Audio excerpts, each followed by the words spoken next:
coisa que eu queria chamar a atenção do texto, ele expressa algumas verdades, que eu queria que a gente conversasse sobre isso, e não vou ficar falando sozinho.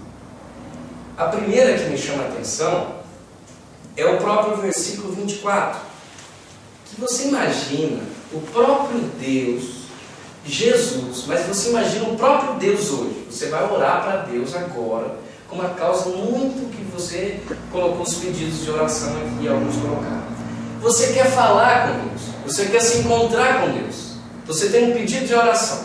Aí sabe o que Deus vai falar para você? Deus vai falar assim: levantando-se, partiu dali para as terras de Tiro e de Sidom, tendo entrado numa casa, não queria o quê? O que diz ele? Ninguém soubesse. Ninguém soubesse. Não queria, eu repeti, o próprio Deus disse o seguinte: eu não quero que ninguém saiba que eu estou nessa casa. E mais do que isso, mas não pôde o quê? O que ele estava fazendo? Se escondendo. Ele não conseguiu se esconder. O plano de Jesus deu errado. Agora, o que chama a atenção é o plano em si. Qual é o plano de Deus? Qual é o plano de Jesus? Ficar em paz um minutinho. Ficar em paz um minutinho. Eu brincava quando era pastor, né? Que nas férias a gente falava: eu não quero ver um crente na minha frente. O cara fala: às vezes, se passar um crente, eu passo com o carro em cima, porque eu não quero ver crente. O cara vai para Disney, o cara vai para onde quiser, porque não quer. E Jesus, aparentemente, parece ter um surto desse. Ele fala: eu não quero fazer milagre, eu não quero multiplicar pão, eu não quero ver ninguém. E aí Jesus, imagine você, traçou um plano. E ele junta seus apóstolos ali, seus discípulos mais íntimos, e diz o seguinte: olha galera, é o seguinte, eu quero um tempo. Eu quero um tempo para mim. Eu quero sossego, eu quero paz, eu não quero ver ninguém. Então meu plano é o seguinte: nós vamos lá para a região de fronteira, porque esse lugar da Síria Fenícia aqui era uma região que não era Israel. Então Jesus viaja, sai dali, vai para Tiro e Sidom.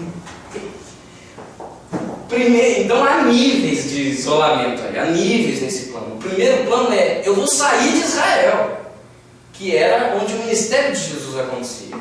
Ele sai, vai para uma região de fronteira, para uma outra terra, um outro país, um outro local, que não Israel. Mais do que isso, ele escolhe uma casa. Ele vai para uma casa, e aí é como se, para não soar como heresia, né, eu já estou sonhando, ele entra no quarto, fecha a porta do quarto e diz o seguinte para os seus apóstolos: o plano é o seguinte, não contem para ninguém para onde eu vou. Não falem para ninguém que eu estou indo para Síria Fenícia, lá para a região de Tiro e Sidom. Não contem para ninguém a casa que nós vamos ficar.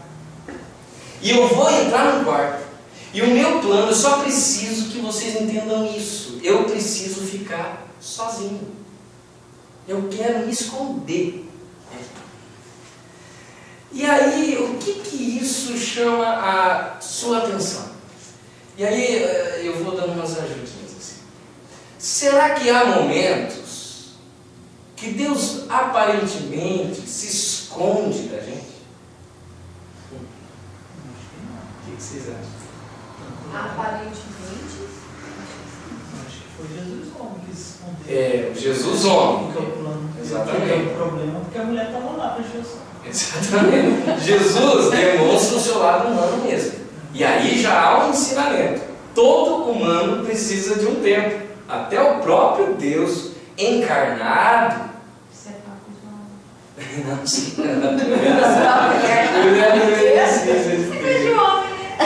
Mas o fato é que não, né, o Jesus humano demonstra essa fragilidade mesmo.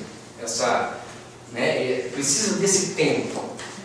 Mas também nós temos o lado pedagógico de Deus.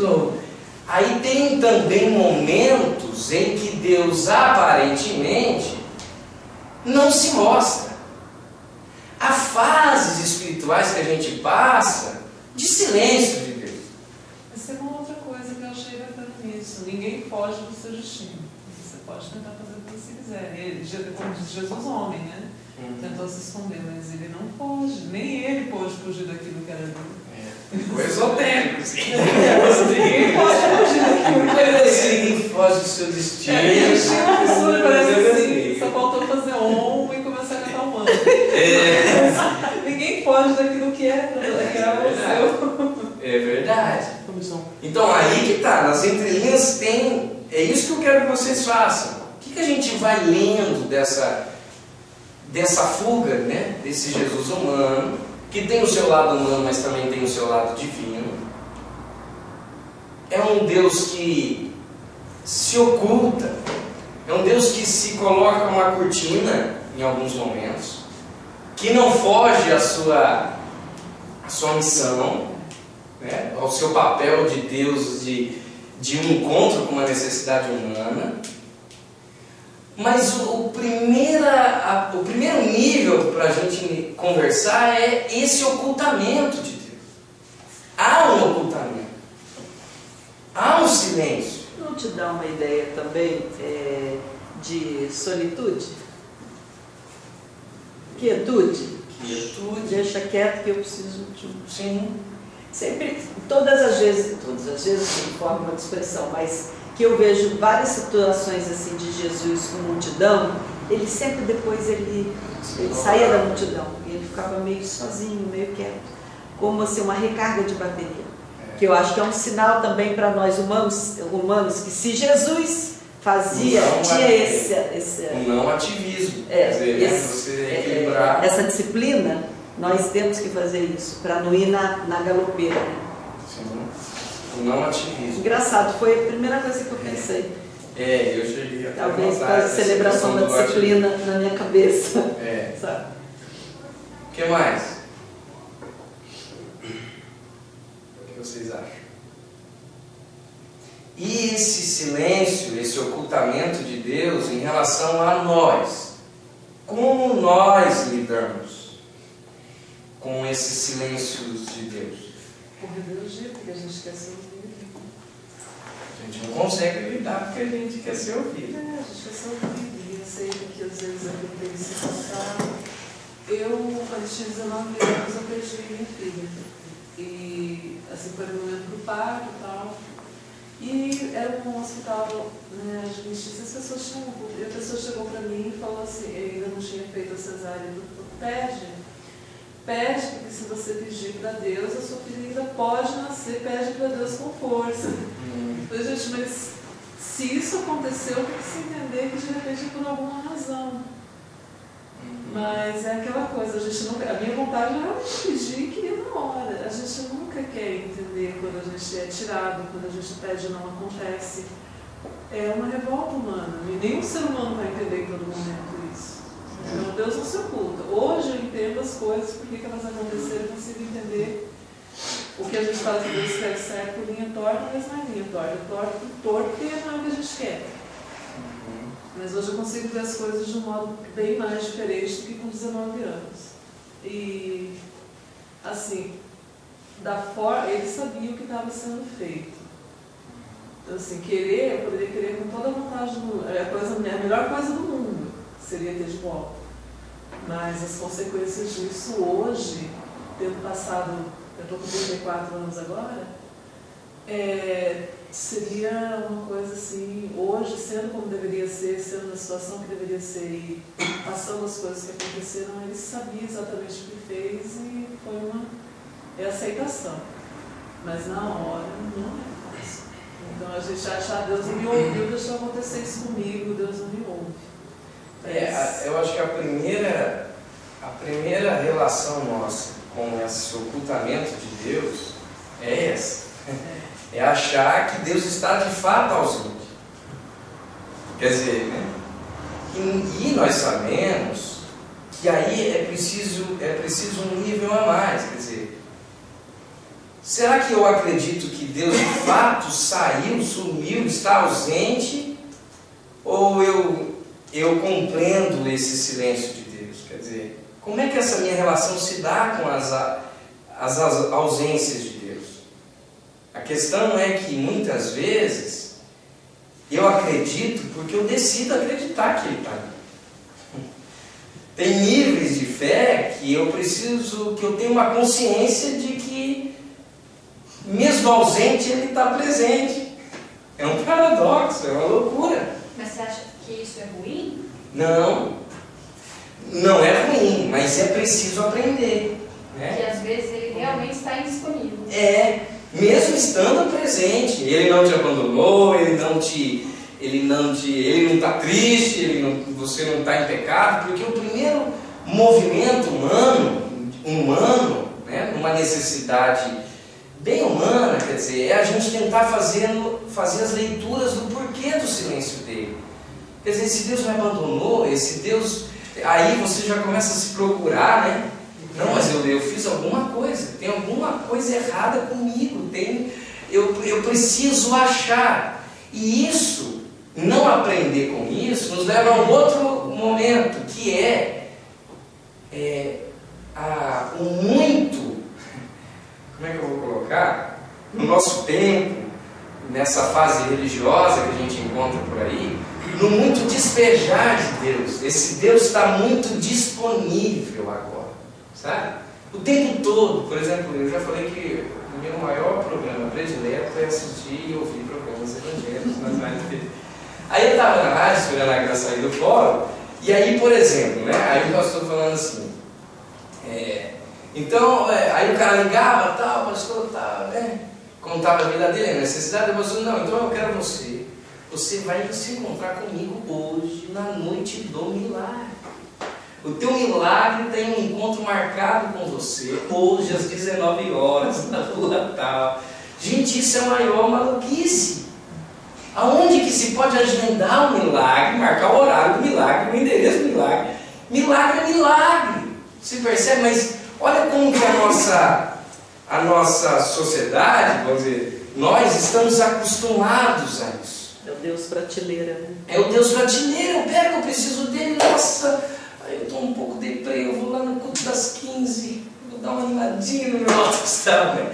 Então, nossa, eu estou tão não sei o que, eu tenho lá, tal, a célula lá que vai dar, a galera vai me dar uma agitada, eu encontro, e a gente vai disponível. Esse Deus está disponível demais. O fato é descobrir que Deus é esse, mas a questão é que nós nos acostumamos a essa disponibilidade em demasiado. Eu acho duas coisas. Eu acho, primeiro, que a gente tem que assumir a responsabilidade da nossa vida e saber que muita coisa é a gente mesmo que faz, e aí a gente fica achando que Deus não está respondendo, que Deus é malzinho.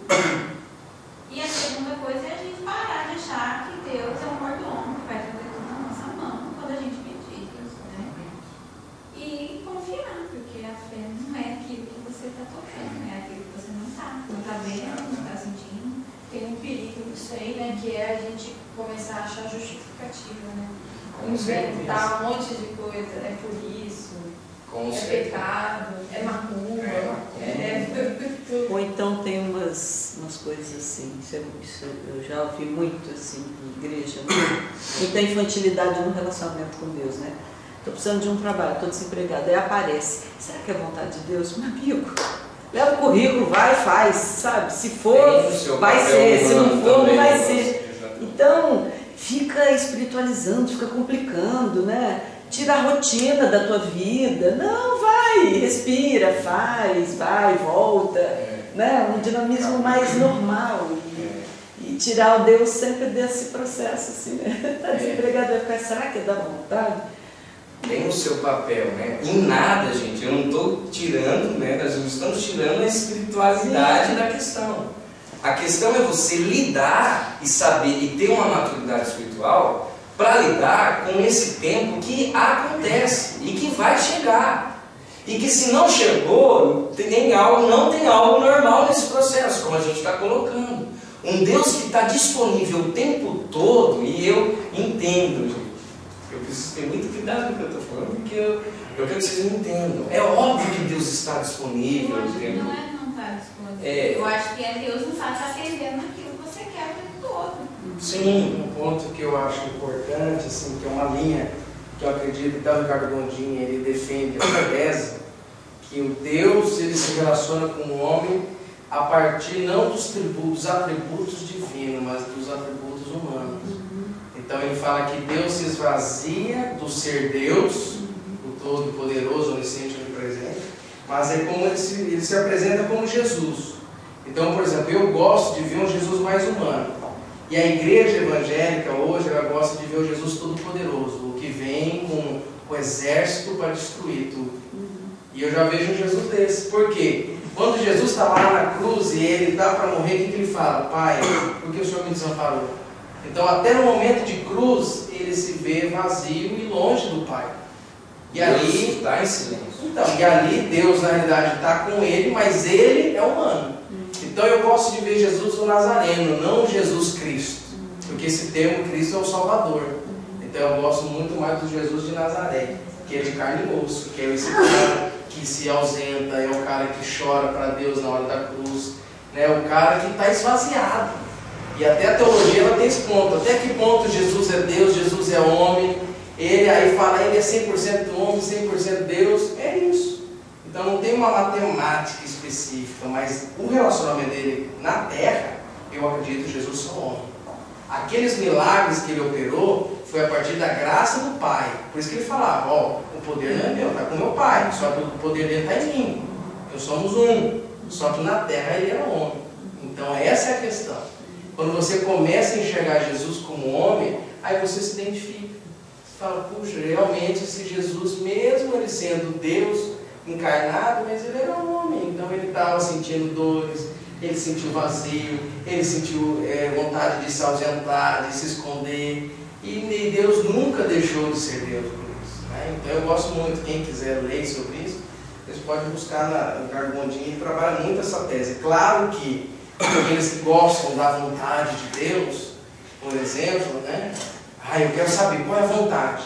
Aí você perde um pouco esse chão, porque o ser humano ele tem a necessidade de dar o quê? De estar seguro em alguma coisa. A religião me deixa seguro. A vontade de Deus me deixa seguro. Aconteceu isso por causa disso, por causa daquilo. E não é. Aí entra a responsabilidade humana, né? Então eu gosto muito dessa visão de Jesus. O ponto central que hoje eu quero que vocês fiquem é mais ou menos esse do passo a mais. Quer dizer, tem, primeiro, qual é a verdade estabelecida no texto? Há momentos de ocultamento, tá certo essa palavra, né? Ocultamento de Deus. Todos nós passamos, eu tenho certeza que vocês já passaram e vão passar. E aí a questão é como é que eu me relaciono com esses momentos de ocultamento de Deus? Como é que a minha fé se relaciona com isso? Acho que o exemplo perfeito disso é o livro de Jó, né? Sim. Da indisponibilidade. Até o livro do Caio fala, do Enigma da Graça, fala muito disso, né? A indisponibilidade de Deus no momento da perplexidade humana. Isso, é uma coisa que começa a falar. Mas no momento que ele mais precisava, não é que Deus não estava com ele. Não. Mas E eu digo que aí que foi muito maduro, que a maturidade da fé chega. Uma fé que não consegue lidar com a ausência de Deus diante da perplexidade humana, ainda não é uma fé madura. E se não é fé madura, precisa crescer. Não dá para a gente ficar, como a gente sempre tem falado, ficar lá no da fé. Tem um período em que a minha fé ainda não me dá base para isso? Tem, obviamente. Todos nós passamos por momentos em que nós vamos questionar esse Deus. Mas tem momentos em que essa minha fé precisa dar esse salto. Como o Ares falou, é uma fé que diz, por que me desamparaste? E que logo após diz o quê? Pai, perdoa, não sabe o que fazem. Quer dizer, é uma fé que ela se cura nela mesma. Vem o questionamento, vem a luta, vem logo após, como a Marisa falou, lida com as suas responsabilidades de vida, caminha, segue crendo, segue quando uma fé consciente de que Deus está comigo, mesmo ausente. Nesses programas que eu também gosto muito de ouvir e já assisti, mas aí teve um dia que eu ouvi uma coisa, um testemunho de uma mulher, ela dizia que tinha sido macumbada pela amante do marido, E ela estava naquele momento assim, que ela estava clamando a Deus para vencer a inimiga, para ver a derrota dela. E que tinha acontecido um acidente com a mulher tinha caído da moto e ela estava no último da felicidade, falando assim, que clamava a Deus para ver a derrota da inimiga. Assim, se Deus ouve. Imagina, assim, desculpa, você não deveria estar rezando para Deus matar uma pessoa, né? Acho que não é bem a função, né? Sei lá, orienta uma luz, alguma coisa assim, independente do que a mulher fez.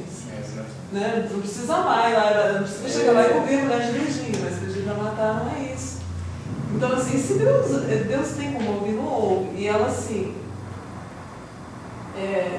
provavelmente não seguiu o negócio, mas vamos supor, se a mulher se recuperou a ira que ela deve ter ficado. Então, assim, Deus sabe da natureza, é aquilo que ele falou, Deus se relaciona com a gente conforme a nossa natureza. Então, Deus sabe o que ele tem por violão, que é o melhor caminho.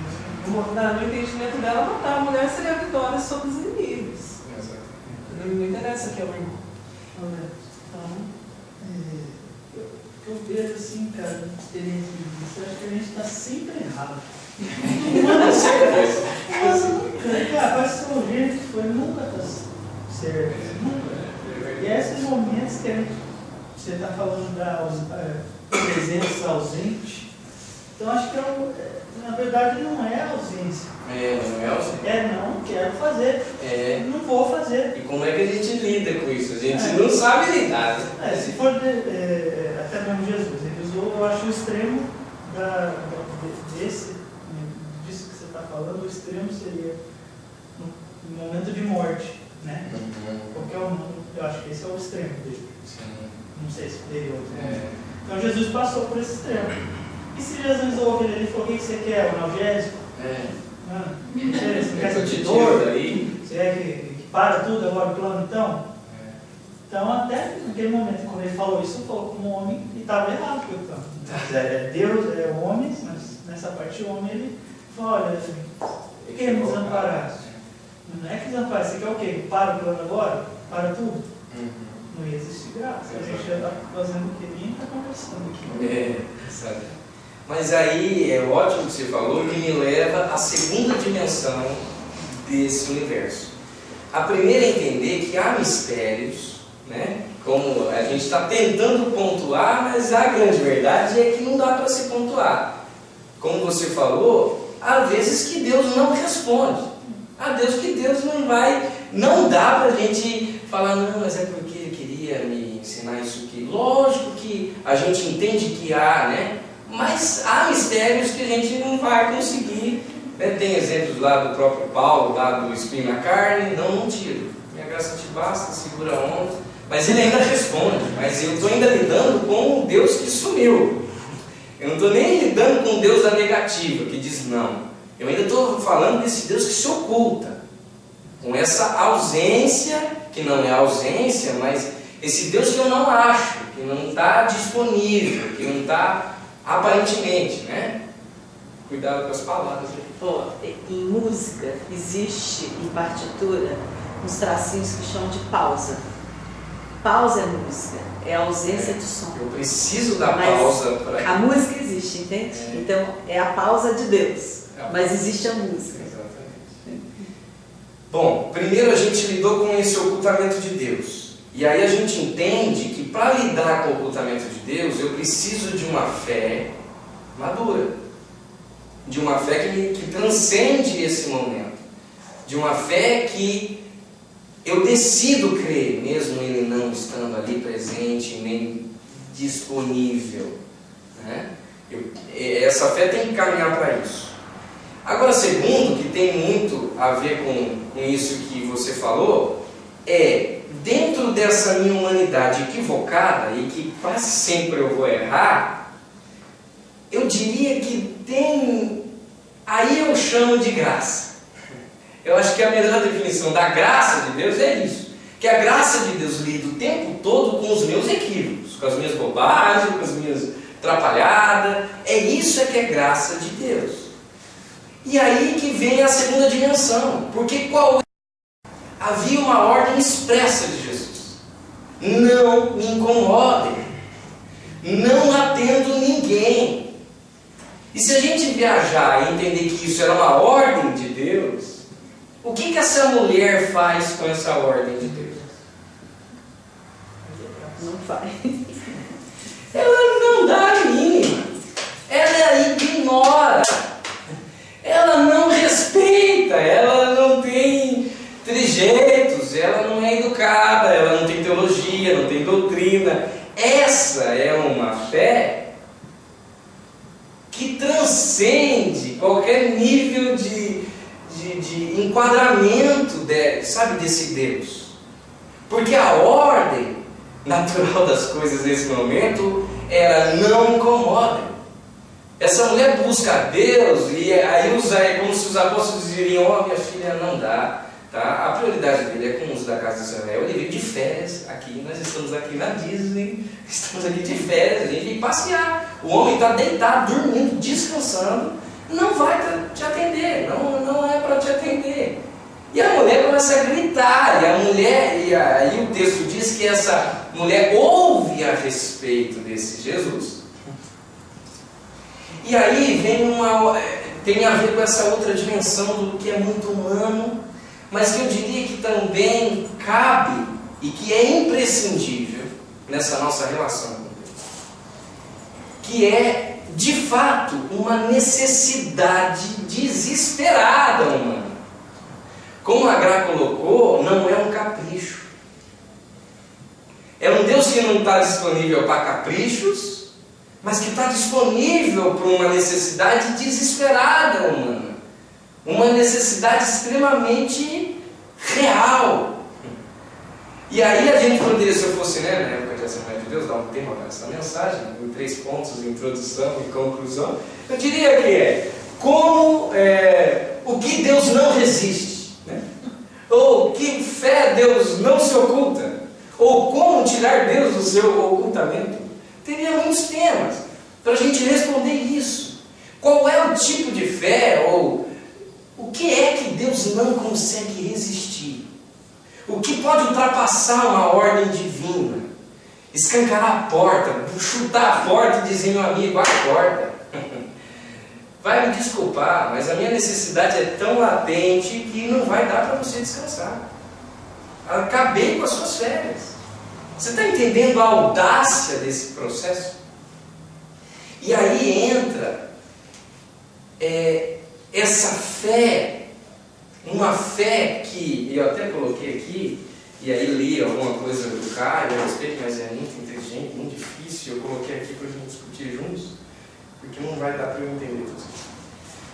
Uma fé que Deus não resiste é uma fé onde a onipotência, coisa do cara, a onipotência do fraco, não, peraí, deixa eu ver o que eu escrevi. A onipotência do fraco em sua assumida fragilidade. Deus não resiste. A onipotência do fraco em sua assumida fragilidade. Então, eu nunca isso com essa mulher. Por quê? A onipotência do fraco.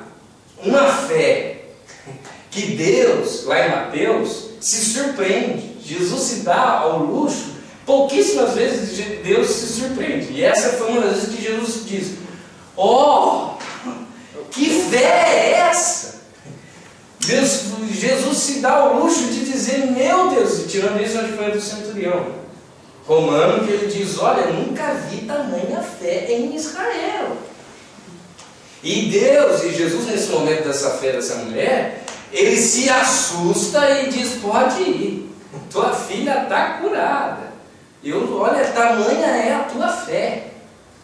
Então, primeiro é a onipotência do fraco, e que assume a sua fragilidade, que não esconde, que não tem, sabe, que não fica querendo fazer barganha e ficar querendo se mostrar. É uma fé que não diz: ó, altíssimo e magnífico e excelso Deus. A gente está aqui, né? A gente não tem essas coisas de colocar Deus e Deus, ó, magnífico Deus, essa fé educada, essa fé teologizada, essa fé doutrinada, essa fé adestrada. Hoje a gente tem essa fé adestrada. Parece que para Deus responder a gente tem os passos. A gente aprende passos, a gente aprende 3 pontos, a gente aprende bulas. Olha, então, para Deus te ouvir, você faça isso, faça aquilo, papapá, né? A fé dessa mulher é uma fé mal educada. É uma fé que dá murro na porta do quarto e que invade o quarto e acorda Jesus. E que diz: acorda, você vai me ouvir. Então, se de um ponto eu tenho esse Deus que se oculta e que eu tenho que lidar com essa realidade, e que a minha fé tem que dar passos maiores para viver essa experiência, porque ela é uma realidade, em outro ponto eu tenho uma fé que não lida com caprichos, uma fé que lida com uma realidade onde eu assumo a minha necessidade, onde eu assumo a minha fraqueza, onde, como vocês colocaram, que não foge à responsabilidade humana, mas que chega no limite, sabe, da perplexidade ou da necessidade mesmo, onde há momentos em que aí sim a minha fé precisa ser atrevida. É meio maluco essa mensagem, porque ela é paradoxal total. Mas é em cima desses contrapontos em que a gente precisa habitar. Porque o nosso Deus se relaciona assim. Tem momentos em que eu preciso ter essa fé. Essa fé que não respeita, essa fé que não respeita ordens. Essa fé que quem tem teologia é balela, gente. Teologia, querer teologizar a fé é ridículo. Por isso que eu tenho muito medo, às vezes, quando eu estou pregando, porque não tem 2 mais 2 igual a 4. Não dá. Como a gente falou aqui, sabe, no máximo a gente se atrapalha em relação a Deus. Só que Deus tem mistérios. Deus é mistério o tempo todo. Deus tem vezes que não ouve porque não ouve, porque não quer ouvir. Tem vezes que Deus responde, tem vezes que Deus quer ser didático, tem vezes que Deus é pedagógico. Agora, não dá para eu dizer para você que nós vamos para uma viagem com Deus, segura e lindinha, onde, como o Alisson falou, você vai ter onde se agarrar. Não tem. Olha que convite ridículo. Você vai vir para algo pronto. Agora, né? Minha esposinha lá em casa não fala que eu não estou. Né? Não é para nada. Porque senão eu já sei que ela vai falar. Conheço isso. Você foi muito duro, eu já sei. Então, não é isso.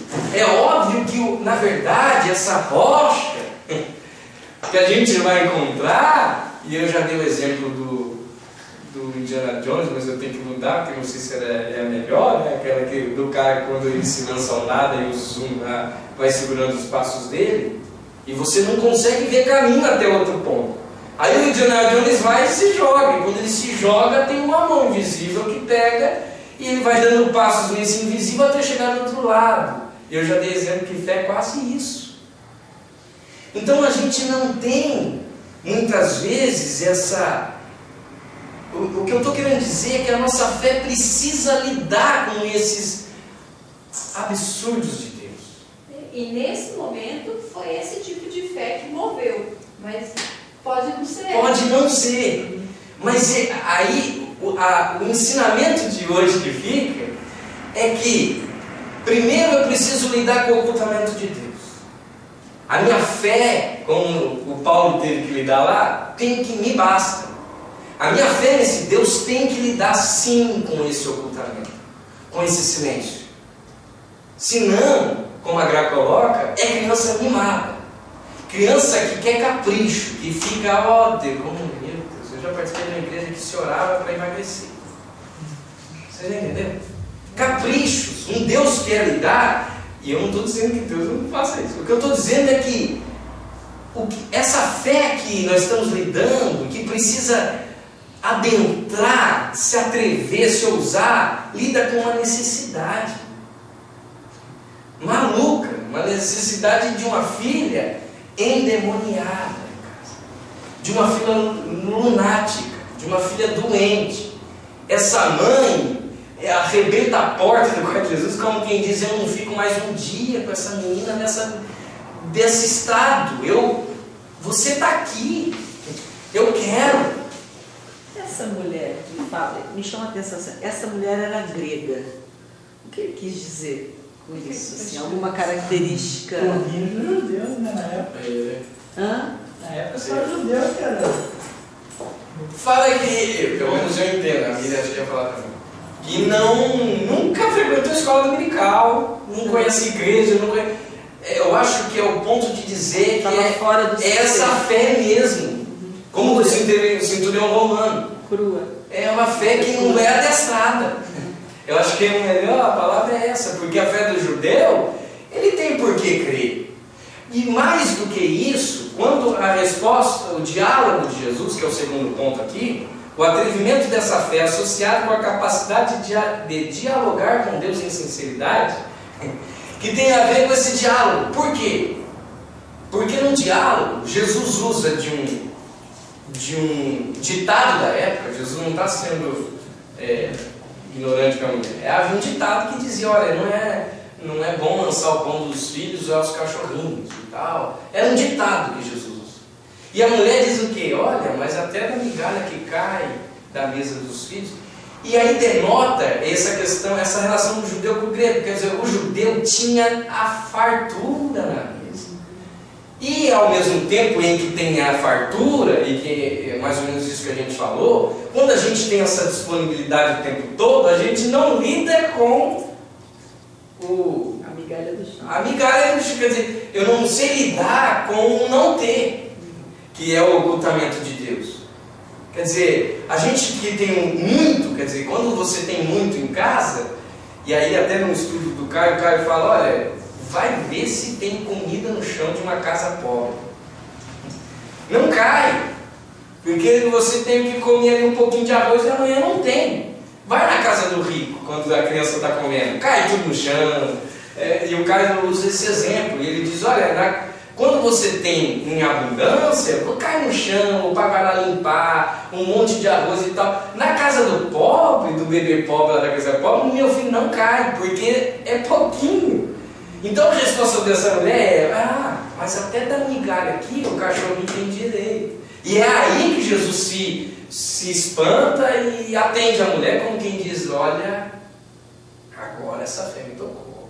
Agora me atingiu, porque é uma fé que não lida com essa abundância, essa disponibilidade, né? Quer dizer, essa fé crua de uma mulher que não foi catequizada, que não foi adestrada, que não foi enquadrada nessa fezinha que a gente fica aí. A Miriam ia falar? Não, é que eu também não queria entender por que isso tinha feito diferença, era por isso só. Se foi citado, porque deve... E eu acho que é o mesmo susto que Jesus leva no centurião romano. Quer dizer, como é que um centurião romano vai ter uma fé tamanha daquela? Um cara que era romano, que estava ali para subjugar os caras, que estava ali, que nunca haveria uma possibilidade de conversão real dessa intensidade, onde Jesus diz, olha, eu não vi tamanha fé em Israel, em toda Israel, do que a tua. Porque eu acho que o que é valorizado é esse tipo de fé. Agora, o que é a lição de hoje? É eu saber lidar com esses hiatos de Deus, com essas pausas na minha melodia divina que Deus está fazendo na minha vida. E aí eu digo e repito, eu preciso aprender a lidar. Gente, não dá, eu preciso aprender a lidar com isso. Ao mesmo tempo em que eu preciso cultivar uma fé que também não pode ser catequizada, adestrada. Eu preciso ter uma fé ousada como a dessa mulher. Há momentos em que a minha fé precisa ser atrevida. Há momentos em que a minha fé precisa parar de se questionar, de se perguntar ou de esperar esse tempinho teológico que a gente vai criando em relação a Deus, sabe? Como a gente falou aí, a gente vai tentando achar explicação para tudo. Deus está em silêncio, mas Deus quer que eu aprenda alguma coisa. Deve ser aquela mulher que trabalha na mesa ao lado, que eu não estou, está tudo bem. A gente vai buscando, olha, para que, sabe? Tem um momento que não é para questionar, dá um murro na porta. A gente quer resposta para tudo. A gente é ansioso sim. A gente não quer só resposta, como a gente quer a resposta que satisfaça os nossos egos, os nossos caprichos, as nossas... Enfim, sabe? Talvez você vai sair daqui entendendo nada, porque essa mensagem é das mais malucas que a gente já falou. Mas eu acho que vocês estão entendendo aí, fazendo os links com a sua própria história. Acho que a vida vai passar por momentos em que você vai ter que... Agora, qual é o momento? Né? Não sei. E você vai ter que agir. E você vai ter que agir. Pode ser uma grande besteira que você vai fazer. Pode. Como pode ser que Deus vai te responder? Vai. É quase a mensagem do vazio que eu estou te dando, né? Das 100 respostas. Mas o mais importante que eu acho que fica é essa complexidade que é Deus, mas que ao mesmo tempo é um Deus que está com você. É um Deus que te ouve sim. É um Deus que mesmo ausente está presente, que não está ausente. É um Deus que mesmo nos hiatos da sua vida, Ele está disponível. Mesmo quando Ele fecha a porta e que Ele sai, e que você vai ter que se lançar em fé para descobrir isso. Uma fé maluca, uma fé, gente, que não é explicável. E que eu nunca vou explicar para você a partir daqui. É uma fé que vai ser explicada a partir daí. É caminhando, é indo, é experimentando. Como o texto diz de Paulo, eu descubro a vontade de Deus, vivendo. Esses dias uma amiga no trabalho, recém-convertido, conversando, mas eu queria saber a vontade de Deus e tal. Eu falei, mas você não vai saber, não é assim. Aí ela, mas o que eu faço? Eu falei assim, você vive. Você tem que ter fé. Às vezes minhas decisões, eu falei, cara, você não crê que Deus habita em você? Então vai na fé e vive e toma suas decisões. E ela fica assim, a pessoa quer que Deus fala cada passo que tem que dar. Isso tira o pé do chão. E não quer arcar com as consequências de fazer, não, eu vou tomar essa decisão, eu tenho fé e vou, e Deus está comigo, e se der errado, Deus também está comigo. A gente precisa lidar com essa responsabilidade que Deus está comigo. Deus está comigo. Agora, Ele lida com vamos dizer, esse íntimo aí de você que só Ele vai saber. O íntimo dessa mulher, ele entendeu na hora. Né? Agora, talvez essa leitura aí não cabe a ninguém. Você vai ter que se lançar em fé e descobrir isso. Eu sei que não é muito seguro essa mensagem, mas é a mensagem de Deus para nós. Domingo que vem a gente continua falando sobre fé e tentando descobrir juntos e caminhar sobre isso. Feche os teus olhos. Senhor Deus, a Tua palavra ela nos desafia. A gente não sai muitas vezes não entendendo exatamente o que o Senhor quis falar conosco. Mas é para isso que o Senhor disse que iria e mandaria o Teu Espírito Santo para nos auxiliar onde a gente não alcança. Por isso, nos ajude com essa palavra. Que durante essa semana, nos sonhos, nos encontros, nas necessidades, o Teu Espírito possa estar trabalhando essa mensagem em nós. Que nós sejamos ousados o bastante para ter uma fé como a dessa mulher e sejamos cientes o bastante para ter uma fé consciente, entendendo os Teus hiatos na nossa vida. Nos auxilie nesse caminho, mas que só não nos ajude a não pararmos de caminhar em Ti, mesmo não tendo tantas certezas como nós gostaríamos ou respostas para tudo aquilo que queríamos, mas que continuemos esse caminhar convicto de que Tu és o nosso Deus Deus, que Tu és o nosso Senhor e que nós cremos em Ti, que a nossa fé está em Ti e Tu és a nossa rocha, e isso basta. É o que nós te agradecemos, irmão.